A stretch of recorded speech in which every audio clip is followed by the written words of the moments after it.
और नंद नंदन गण श्याम गोपियों के प्राण आधार जो आपके हृदय में गुप्त रूप से विराजमान है, ऐसे मेरे ठाकुर को आप सभी को क्या प्रणाम करता हुआ श्रीमद् भागवत के पंचम दिवस की सुंदर बेला में आइए हम और आप समय का सदुपयोग करें। जिस मानव ने, जिस मनुष्य ने समय का सदुपयोग कर लिया, जिसने समय को पहचान लिया, जिसने समय को जान लिया, वह मानव कभी जीवन में दुख नहीं पाता। क्यों? समय हमारी प्रतीक्षा नहीं करता, समय की हमें प्रतीक्षा करनी पड़ती है। समय अपनी गति से चलता है, समय अपनी चाल से चलता है, और मानव को समय के साथ साथ साथ साथ धीरे धीरे धीरे धीरे आज उसी समय के प्रभाव से आज हमारी क्या स्थिति हो गई। देखा करो दर्पण में, आईने में अपना मुख देखा करो मुखड़ा। जिस मुखड़े को हम श्रृंगार बनाते हैं, आज उस मुखड़े की रुआवलियां कितना फीका है। अरे भाई, पहले जवानी में खूब देखा होगा मुखड़ा, अरे कम से कम बुढ़ापे में तो देख, तेरे मुंह को देखते ही तू अपने आप को डर जाएगा। देखते हो क्या बुढ़ापे में कोई अपना मुख? यद्यपि समय में, बुढ़ापे में अपने मुंह को देखो, समय को देखो। जिसने समय को देख लिया, समय की गति से चल लिया, वह मानव यहाँ इस लोक पर, इस धराधाम पर सुख की अनुभूति करता है। इसीलिए तो कहा है ना,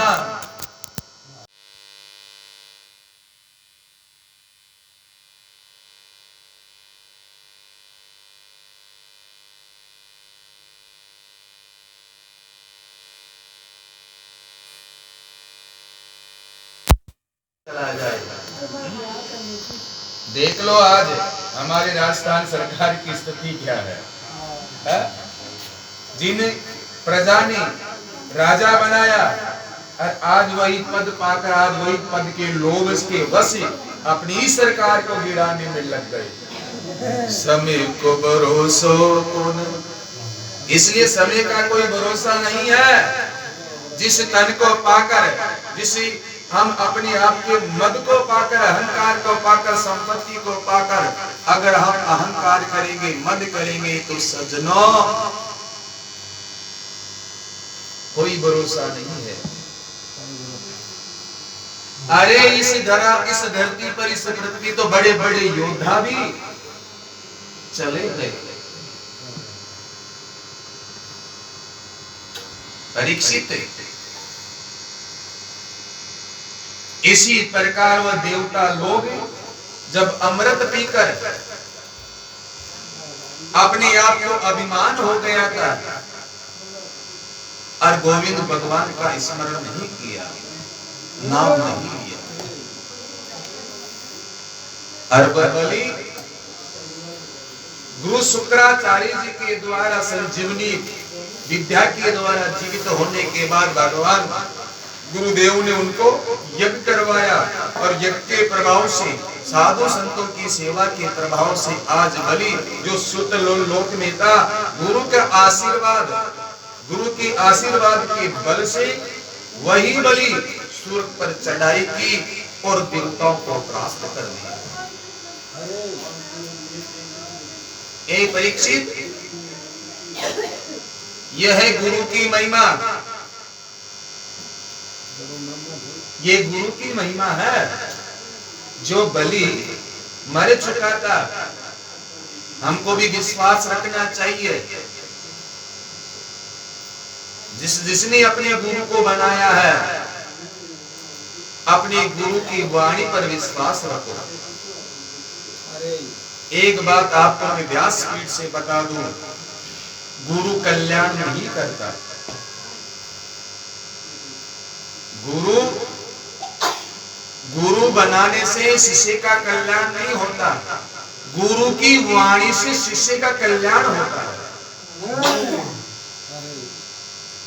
शब्दों पर ध्यान देना, गुरु कल्याण नहीं करता, गुरु की वाणी, गुरु का उपदेश वही जीव का कल्याण है।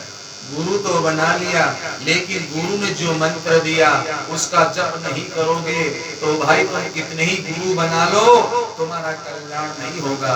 गुरु कल्याणकारी नहीं है, गुरु की वाणी कल्याणकारी है।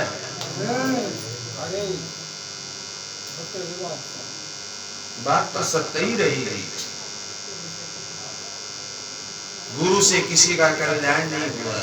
गुरु मार्ग बताता है, चलना तो तुमको पड़ेगा। हमारा काम है भाई, ये स्वर्ग है, रास्ता बता सकते, नक्शा बना देंगे, अब जाना तो तुमको पड़ेगा। लेकिन गुरु वो नहीं है जो रास्ता ही बता दे। अरे गुरु तो वह है जो अपने शिष्य को भगवान से मिला दे, वही तो श्रेष्ठ है। कहनी और करनी में रात दिन का फर्क है। इस कलयुग में आपको अनेक गुरु मिल जाएंगे, अनेक गुरु मिल जाएंगे, लेकिन वह खुद का भी कल्याण नहीं है और बनने वाले शिष्य को भी नरकों में लेकर जाएंगे। हम तो डूबेंगे, तुमको भी संग में ले डूबेंगे।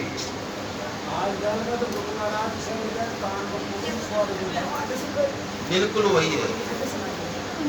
हम किसी गुरु की खंडना नहीं कर रहे हैं भाई, ना शिष्य की है, ये आस्था का विषय है। क्योंकि गुरु बिना भवन निमित्त रही न कोई, गुरु के बिना जीव का, मनुष्य का कल्याण भी नहीं होता। लेकिन गुरु भी हो, गु कहते हैं अंधकार को, रु कहते हैं प्रकाश को, जो अंधकार को प्रकाश की ओर ले जाए वही गुरु है। गु यानी गुपा, रु यानी प्रकाश, गुपा है, अंधेरा है। अब अंदर कैसे जाओगे, जो अंदर वस्तु तो रखी हुई है, क्योंकि यह हमारा शरीर भी गुफा है। अब इसके अंदर परमात्मा बैठे हुए हैं हृदय में, लेकिन हमें दिखाई नहीं देते क्योंकि हमारे हृदय में अंधकार है,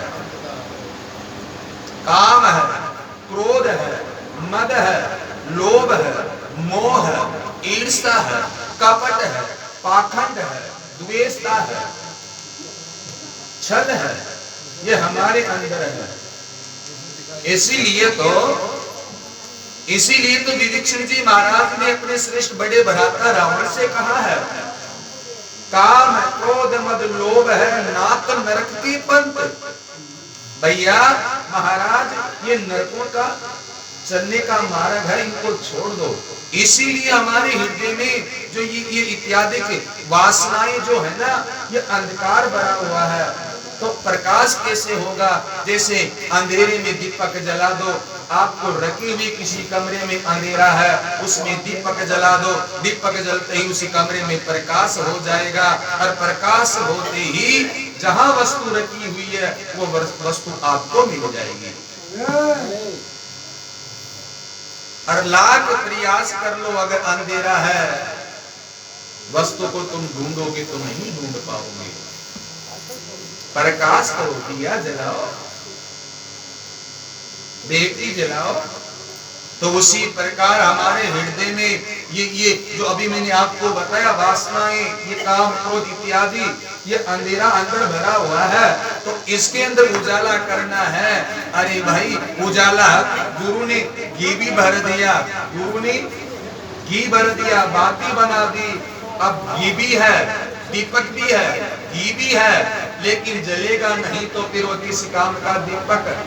तो गुरु का काम है अपने चेले की मन बुद्धि परमात्मा की ओर लगा देता है कि बेटा देख, ये तो तेरी बाती, ये तेरा घी है, अब इसे मैं जला देता हूं अपने ज्ञान के प्रकाश के द्वारा। तेरे हृदय में जो भरे हुए विकार है, इनको मैं ज्ञान के द्वारा दीपक जला देता हूँ, लेकिन भाई हवा चलेगी लेकिन समाना तो तुझको पड़ेगा। हवा कौन सी? संसार की मोह माया की हवा चलेगी। इस संसार की मोह माया के पटेले में कहीं तू अपने उस दीपक को मत बुझा देना, अपने उस ज्ञान को मत भूल जाना, अपने उस वैराग्य जो तेरे हृदय में जो आया है उसे मत बुझने देना। क्योंकि संसार रूपी ये मोह माया है ना, ये मेरा बेटा, ये बेटी, ये पोता, ये पोती, ये नाता नाती, ये हवाएं हैं। हवा चली मोह ममता की, वह दीपक बुझ गया। तो इसमें गुरु का दोष नहीं है। गुरु ने तो एक बार लोज लगा दी, एक बार। अब हमको संभालना है। उस दीपक को बचाने के लिए हमें हवा से बचना है, उस दीपक को हवा से बचाना है। गुरु का काम है दीपक जलाना, शिष्य का काम उस दीपक को न बुझने देना। यानी कि संसार में रहना, लेकिन संसार के अंदर उस बात ही रहे जैसे पानी में कमल रहता है। उसी कमल के ऊपर एक भी बूंद जल उसी कमल के पत्ते पर स्पर्श नहीं करता। करती है क्या? जल कमल में जल में कमल है, कितनी बरसात हो जाए लेकिन एक भी बूंद उस कमल की पंखुड़ी पर नहीं आती। आती है क्या? आप बोलो तो सही। आज एकादशी है, आज तो आपने कुछ खाया ही नहीं और आज ज्यादा बोलो। एकादशी के पावन अवसर पर आप लोगों को स्वागत है, व्यासपीठ पर समीप आने का स्वागत है। तो उसी प्रकार नहीं बरसात आती का फिर इन्हें क्यों ढक दिया? अब बार पहले सुई बोले भक्ति और भगवान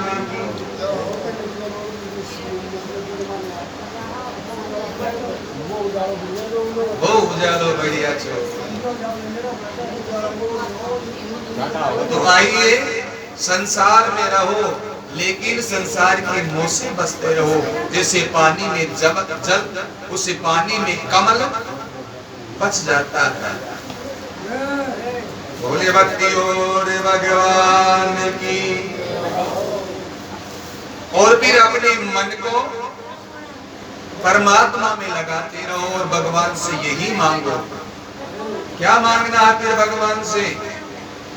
मन में बसी बसी चाह यही, प्रिय नाम तुम्हारा जपा में करो। बिठला के तुम्हें मन मंदिर में, नित्यनाथ नाम तुम्हारा उचारा करो। अपने इस मन के अंदर हमेशा गोविंद को बिठाए रखो। जिसने इस गोविंद को अपने हृदय में बिठाया है, मन में, इस मन में उस मन ममन को बिठाया है, तो ये मन संसार की ओर नहीं लगेगा। अगर वही मानव इस मन में संसार को बिठाया है, तो वह मन ममन इस मन में नहीं लाएगा। जैसे सूर्य और चंद्रमा एक साथ नहीं रह सकते, जैसे रात्रि और दिन एक साथ नहीं रह सकते, तो उसी प्रकार ये जगत और जगदीश्वर एक साथ हमारे साथ नहीं रह सकते। अब देख लो, तुम जगत से भी, जगत का भी तुम संबंध रखते हो और जगदीश्वर से यानी भगवान से भी संबंध रखते हो, तो भाई दो संबंध एक साथ नहीं रह सकता। या तो जगत को ही पकड़ लो या उस जगदीश्वर को पकड़ लो। परीक्षित, तुमने जगत का संबंध तोड़ दिया और जगदीश्वर से संबंध जोड़ दिया। तो उसी प्रकार देवताओं ने जगदीश को छोड़कर जगत के मोह माया में फंस गए, और वह बलि जो असुर था उसने जगत के स्वामी जगतपति से संबंध जोड़ लिया और स्वर्ग की प्राप्ति हो गई। और वही देवताओं की मां अदिति ने अपने पति देव से व्रत नामक अनुष्ठान व्रत मांगा और उसी व्रत के प्रभाव से मेरे भगवान वहां पावन बनकर आए। बोले वामन भगवान की। आचार्य श्री सुखदेव मुनि कहते हैं कि परीक्षित, भगवान अपने भक्तों के लिए छोटे बनकर आ गए, बावन बनकर आ गए। सीधे ही मेरे भगवान राजा बलि सौवा यज्ञ कर रहा था, मेरे भगवान बावन ठुमक ठुमक ठुमक धीरे धीरे 52 उंगल के हैं, हाथ में छत्ता है, ढाब का आसन है, नन्हे नन्हे पांव में कड़ाव पहने हुए हैं। और कैसे चल रहे हैं? मतवालिया की चाल देखो अदिति हो लाल, मतवालिया की चाल मेरो अदिति हो लाल, मतवालिया की चाल मेरो अदिति हो लाल। सुखदेव जी महाराज कहते हैं कि परीक्षित, उनकी वो सुंदर चाल को तो देख तो सही, मतवाली है, जगत का पिता 52 बनकर आया है। मतवालिया की चाल मेरो अदिति रो लाल, मतवालिया की चाल मेरो अदिति रो लाल, मेरो अदिति रो लाल, मेरो अदिति रो लाल, मेरो अदिति रो लाल, मेरो मदन गोपाल, मतवालिया की चाल मेरो अदिति रो लाल, यहाँ के घूंगर वाले बाल मेरो अदिति रो लाल, यहाँ के घूंगर वाले बाल अदिति रो लाल, यहाँ के नयन विशाल मेरो अदिति रो लाल, यहाँ के नयन विशाल मेरो अदिति रो लाल, मतवालिया की चाल मेरो अदिति रो। क्या सुंदर छवि है। अरे उस सुंदर छवि को देखकर आज राजा बलि ने अपने यज्ञ में आहुति करना छोड़ दिया। देखा सूर्य कोटि समप्रभा, जैसे आकाश में हजारों करोड़ों सूर्य हो, और मानो पृथ्वी पर ये एक ही सूर्य बनकर प्रकट हो गया। आकाश का तेज भी फीका पड़ गया।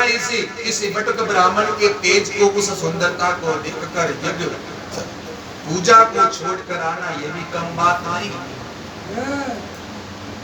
इतनी सी शिक्षा लो, हम कहीं भी रहे या पूजा करें या यज्ञ में बैठे हुए हैं, अगर कोई साधु संत आ जाए तो भाई हमारे शास्त्र कहते हैं ये बलि असुर है, लेकिन इन्होंने भी धर्म का पालन किया है। शुक्राचार्य जी ने कहा कि राजा बलि, ये धर्म नहीं है कि तू बीच में ही उठकर चला जा सेवा के लिए। कौन आया है? ब्राह्मण कहाँ जाएगा? यहीं रहेगा, बाद में इनकी पूजा सेवा कर लेना।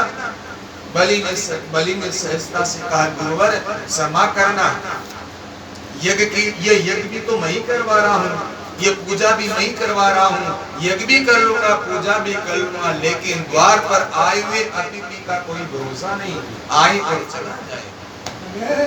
किसे कहते हैं अतिथि? जिसकी कोई अतिथि, जिसकी कोई तिथि नहीं, बिना बुलाए आए वही तो अतिथि है। और बुलाकर जो आए, जिसको निमंत्रण दे दिया, उसे क्या कहते हैं? मेहमान।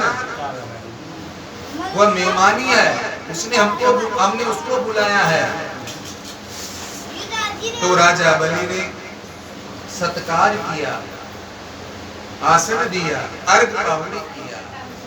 आचार्य सुखदेव मुनि कहते हैं कि परीक्षित उस प्यारी से छवि को देखकर स्वागतम नमस्तुभ्यम, हे बटुक ब्राह्मण में आपका स्वागत करता हूं।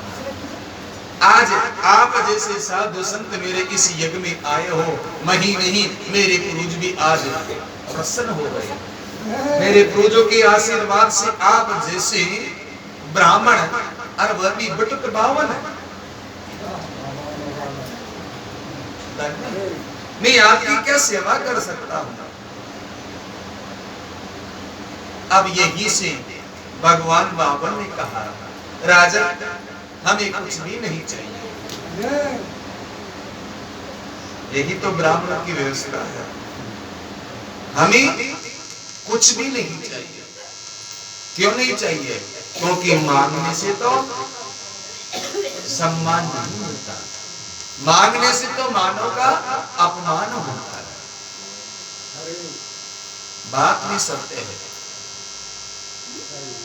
मांगने से अभिमान नहीं, मांगने से मान नहीं मिलता, अपमान होना पड़ता है। हम मांगने वाले नहीं, हमें जो मिल जाए उसी में संतोष है। फिर भी आप मेरे यज्ञ में आए हो, मेरा नियम है मेरे इस यज्ञ में जो आते हैं उन ब्राह्मणों को जो मांगते हैं मैं उसे इतना देता हूं कि जीवन में कभी किसी के यहाँ घर पर जाकर ब्राह्मण न मांगे। अच्छा, आप इतना देते हो? लेकिन राजा मेरी इच्छा कुछ भी नहीं है। खूब लोभ दिया, प्रलोभन दिया। अंत में बलि की बात को सुनकर भगवान बावन ने कहा कि बलि क्यों ना दे दान, तो तेरे वंश में भी तो एक से बढ़कर एक राजा हुए हैं। तुम्हारे बाबा वीरोचन, प्रहलाद, क्या कहना, तुम्हारा कुल तो दानियों से भरा हुआ है। आप तो महान हो, ऐसे कुल में आपने जन्म लिया है। यानी कि धीरे धीरे ये मांगने वाले की कला है। हर किसी पटेल जी ताका जेम से न कर सके बामणी पीसा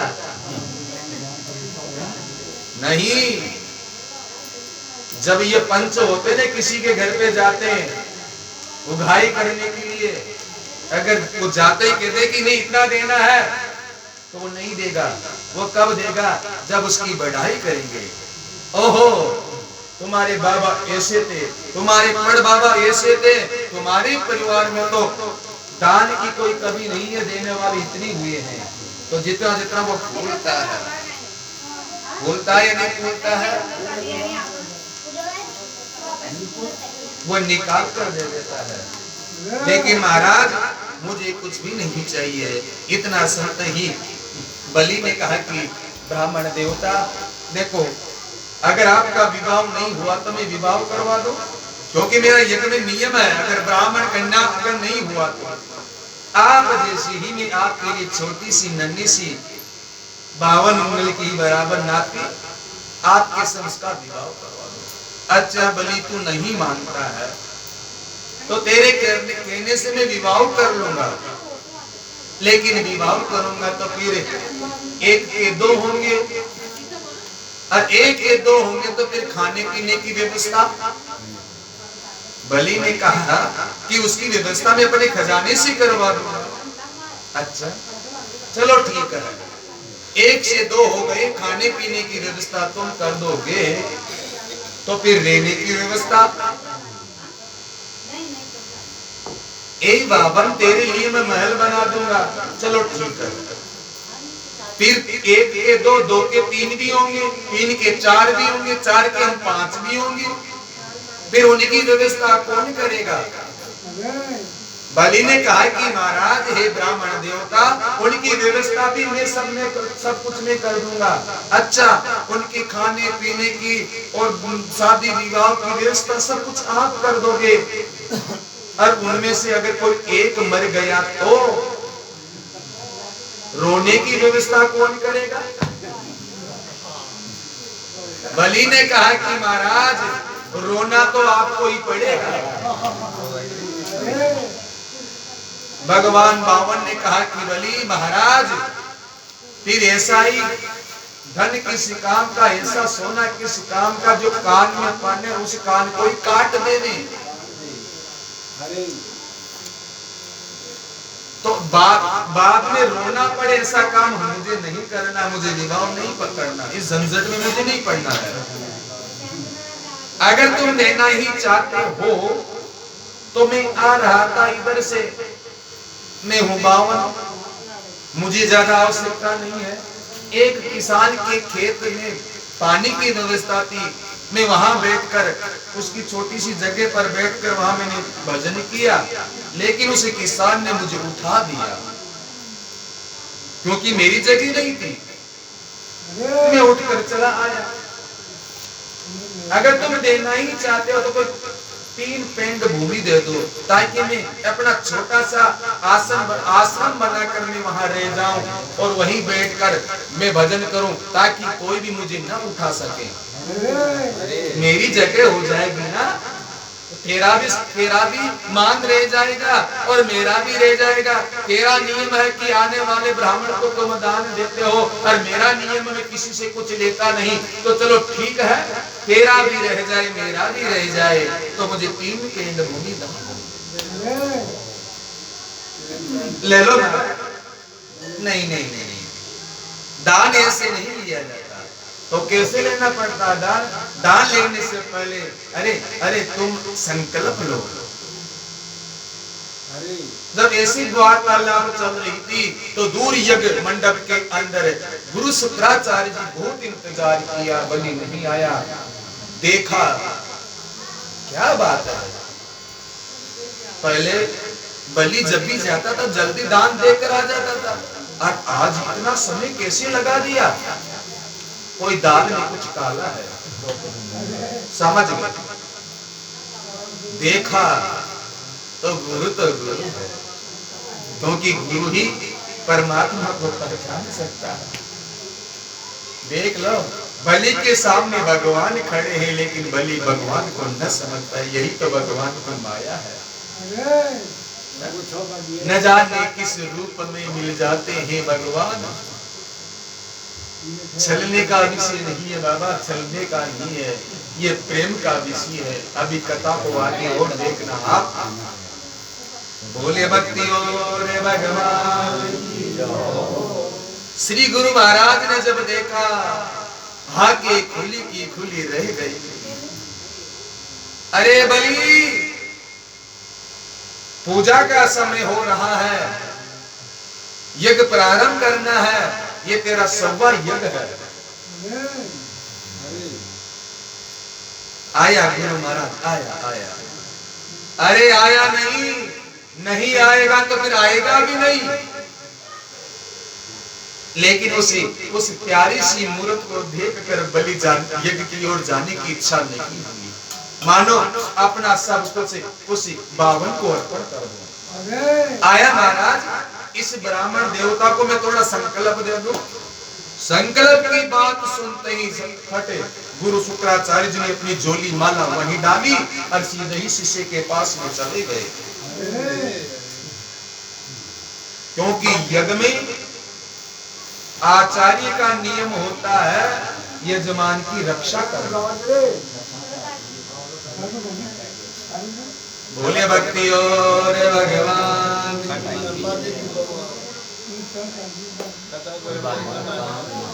वृंदावन विहारी लाल की।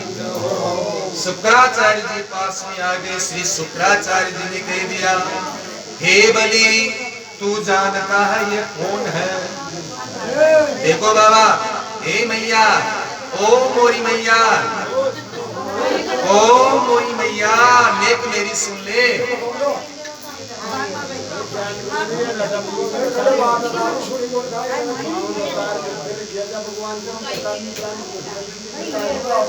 अरे मैया, तेरे पैर किधर है? तेरी जन्मे वाली को भी लाख लाख प्रणाम। मैया, बात कहाँ चल रही है? कथा कहाँ चल रही है? ओ मैया,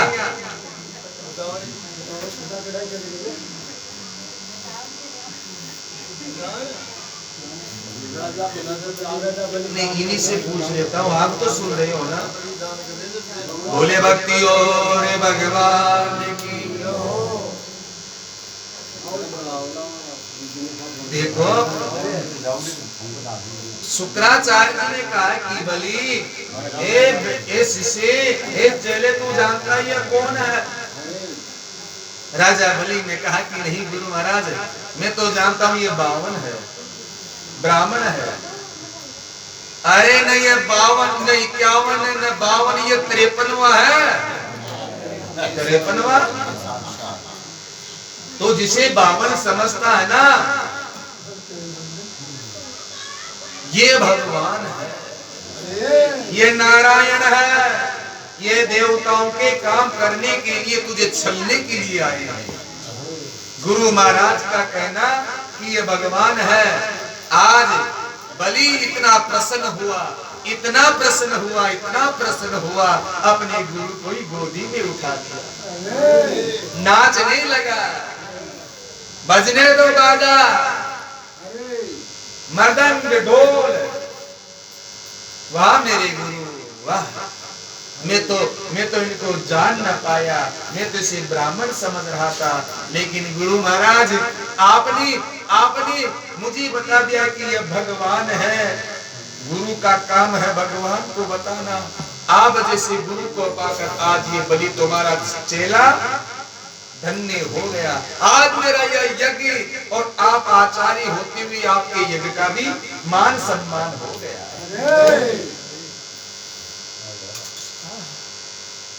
क्या हुआ गुरु जी? अरे ये देवताओं के काम करने के लिए आया है, इसे तू दान मत दे।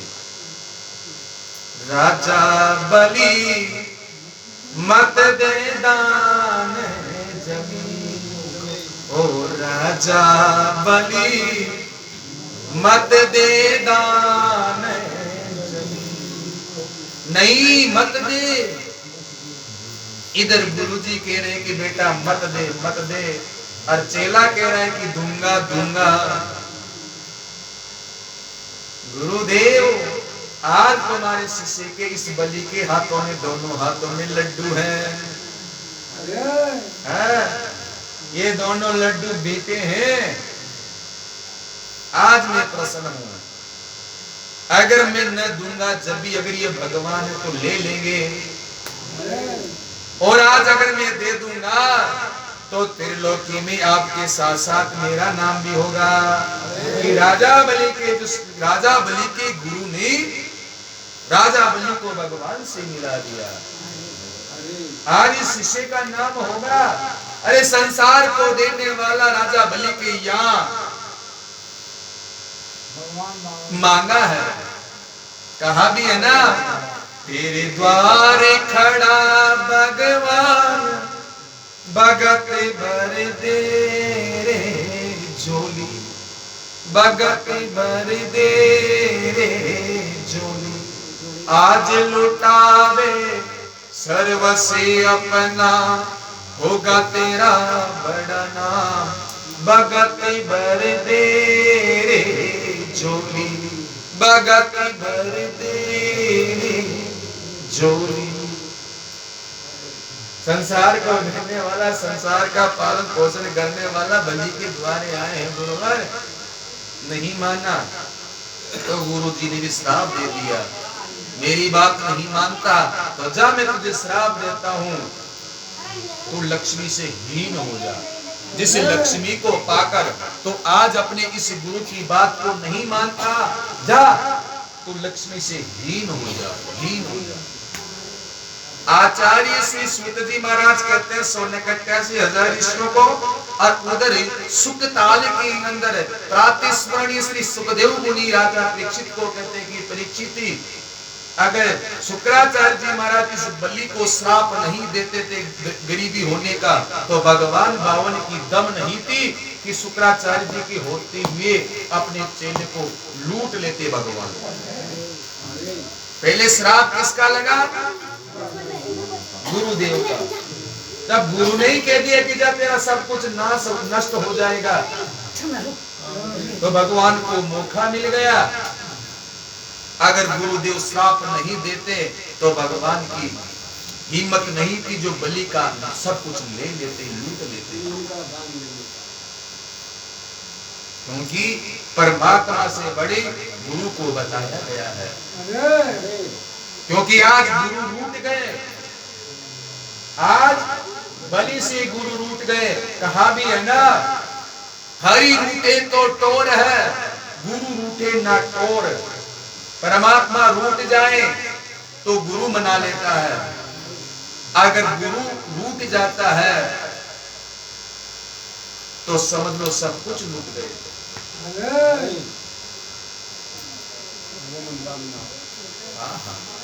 बोले सदगुरुदेव भगवान।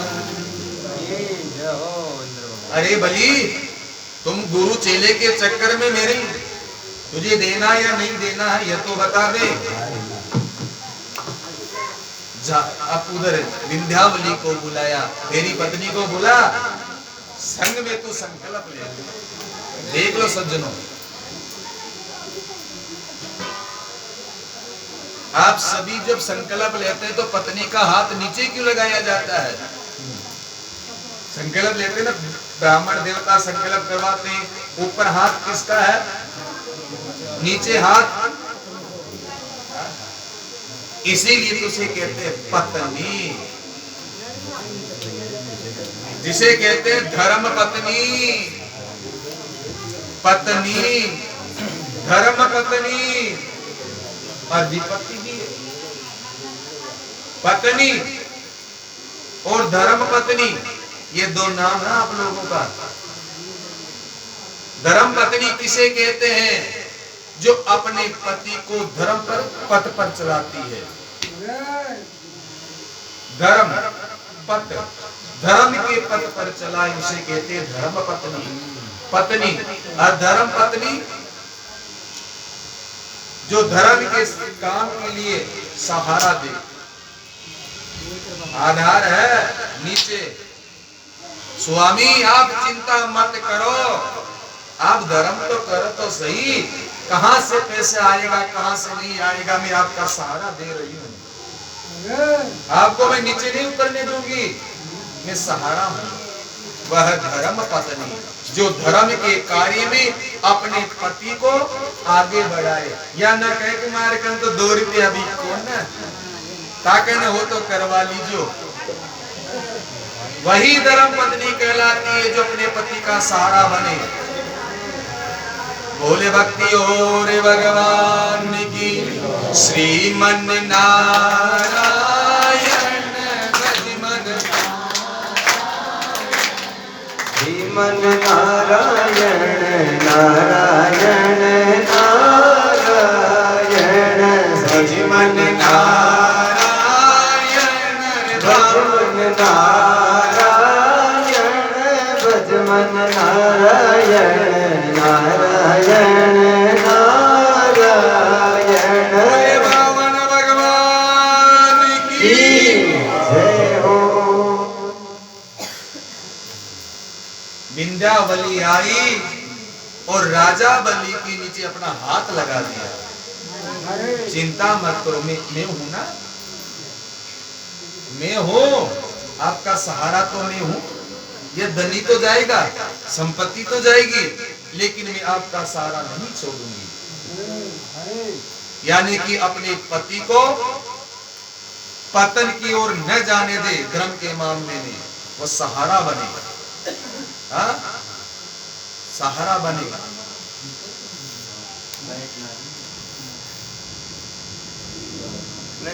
चान गिरे तो तमे तमनी पर, चाम गिरे तो तमे तमनी पर, आसमान गिरे तो तमऊ कहूं कैसे। चान है, जानते हो चान है, वह गिरे तो किस पे तैर जाती है वह? बोलो ना, बल्ली पे, लकड़ी के पे।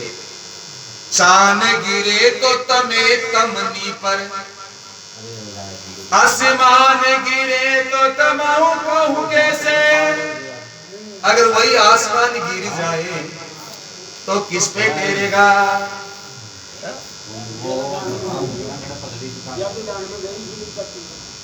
नहीं भाई, आकाश कहां से टेरेगा? नहीं टेरेगा ना।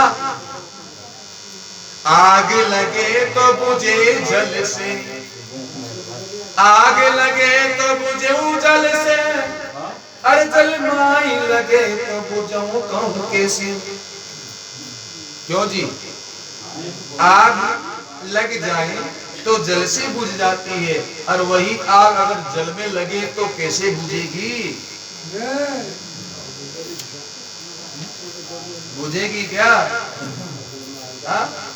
अरे ये अखियां मन मोहन से उलझी तो बहु सुलझेगी कौन कैसे?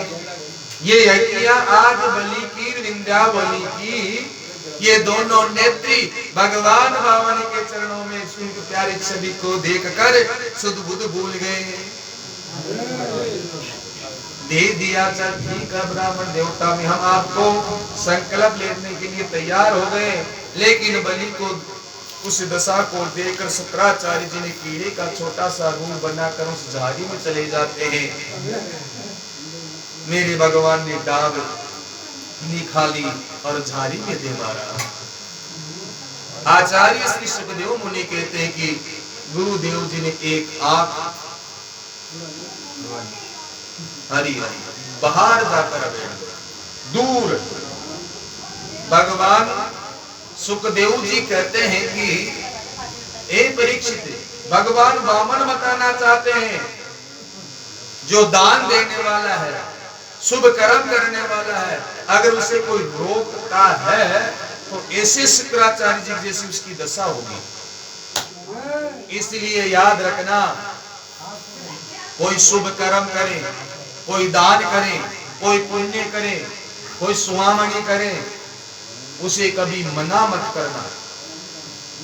मना करोगे तो इन बलि ने सब कुछ देने के लिए तैयार हो गए, लेकिन शुक्राचार्य जी नहीं माने तो आंख फूट गई। आंख फूटने का अर्थ है कि चेले के प्रति गुरु की सम दृष्टि होना चाहिए, कोई भेद नहीं रहना चाहिए। बोले भक्ति और भगवान जल लिया, जल लेते ही संकल्प छोड़ा, संकल्प छोड़ते ही भगवान को विराट बन गए। बोले विराट भगवान की। एक ने आकाश को नाप लिया, दूसरे में इस नीचे के लोगों को नाप लिया, दूसरा कहाँ है? बलि ने सिर नीचा कर लिया, हाथ जोड़ लिया। वाह वाह बलि वाह। क्यों कर लिया सिर नीचा? विंध्यावली ने कहा अपने स्वामी से, स्वामी अपने आप को बड़े दानी समझते थे, अब दोना तीसरा कहाँ है? अब नीचा सिर कर लिया ना, हा?